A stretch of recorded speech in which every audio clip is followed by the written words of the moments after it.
আসসালামু আলাইকুম। কক্সবাজারে আমেরিকান সেনা কেন? সেন্ট মার্টিন ইস্যু নাকি তলে তলে অন্য কোনো কিছু?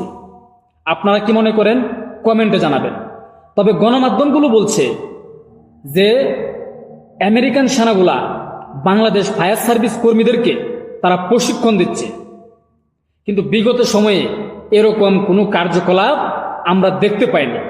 আমরা দেখেছি আমাদের কোনো দেশের সরকারি কর্মচারী বা কর্মকর্তা যারা আছে তাদেরকে ট্রেনিং করানোর জন্য বাহিরের দেশে পাঠানো হয়, রাশিয়া পাঠানো হয়, চীনে পাঠানো হয়, বা ইন্ডিয়া পাঠানো হয়, বা আরো কোনো দেশ থাকলে সেখানে পাঠানো হয়।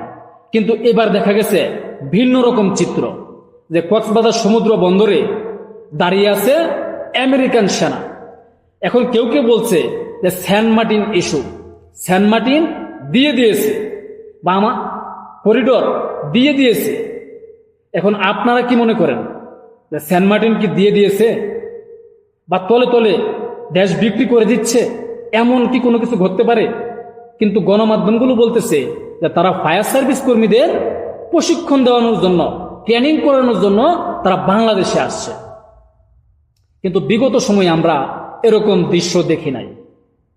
এই যে কার্যকলাপগুলো ঘটতেছে আমাদের বন্দর নিয়ে, চট্টগ্রাম বন্দর, যেটা একসময় আমরা স্বাধীন করে, দেশ স্বাধীন করে এই বন্দর অর্জন করেছিলাম, যেটা ব্যবসায়ের চাবিকাঠি, মূল চাবিকাঠি হচ্ছে এই চট্টগ্রাম বন্দর। এখন এই চট্টগ্রাম বন্দরে বিদেশিদের হাতে দিয়ে দিচ্ছে। সচিবালয়ের এরা টাকা খেয়ে বন্দর দিয়ে দিচ্ছে বিদেশিদের হাতে। তারা কমিশন খায়, তারা বাণিজ্য করতেছে, কিন্তু জনগণ কি পাচ্ছে? ভবিষ্যতে একটা ভয়ঙ্কর পরিস্থিতি সৃষ্টি হবে এই বন্দরে। এখন একটা স্লোগান তৈরি হয়েছে যে আমার মাটি আমার দেশ, বিদেশিদের হাতে দেব না। কিভাবে বলে কুসায় আমি বলতেও পারি না।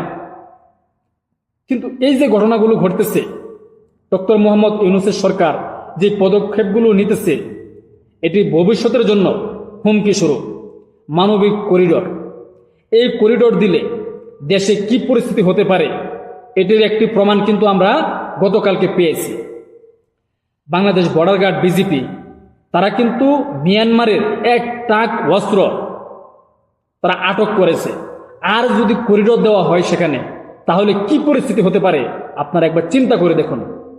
শুটিয়া লাল করে দেব মাইরে বলছি, যদি করিডোর মরিডোর এসব কোনো কিছু দেওয়া হয় না, কাউকে ছাড় দেওয়া হবে না। আপনারা সংস্কার বলতেছেন, গত 9 মাসে কি সংস্কার করেছেন? কার সংস্কার করেছেন? কোথায় সংস্কার করেছেন? দেখান তো কিছু আছে? কিছু নাই। আপনারা শুধু আসছেন কিভাবে নিজের ধান্দা ফুন্দি করা যায় এইসব চিন্তা করতেছেন। এই যে কক্সবাজারে দেখা যাচ্ছে আমেরিকান সেনা, তাদের সাথে আবার অন্যরকম কোনো কিছু দেখা যাচ্ছে। তারা কারা? তাদেরকে কে আনছে দেশে? কেন আপনি ফায়ার সার্ভিস কর্মীদেরকে ট্রেনিং করাবেন? আপনি কি পারলেন না আমাদের দেশ থেকে যারা ট্রেনিং প্রাপ্ত, মানে ট্রেনিং নিবে, তাদেরকে ওই জায়গাতে পাঠানোর জন্য? আমেরিকা পাঠাই বা রাশিয়া পাঠাই বা চীনে পাঠাই, যে ট্রেনিং করে আনে, কেন তাদেরকে এখানে আসতে হবে? কেন তারা কি এই ট্রেনিং এর নামে অন্য কোনো চালাচ্ছে, অন্য কিছু চালাচ্ছে?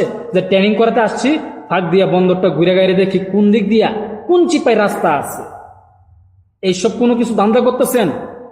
হবে না। আপনার এই চুক্তির কাগজ কিন্তু জনগণ ছিঁড়ে ফেলতে পারে।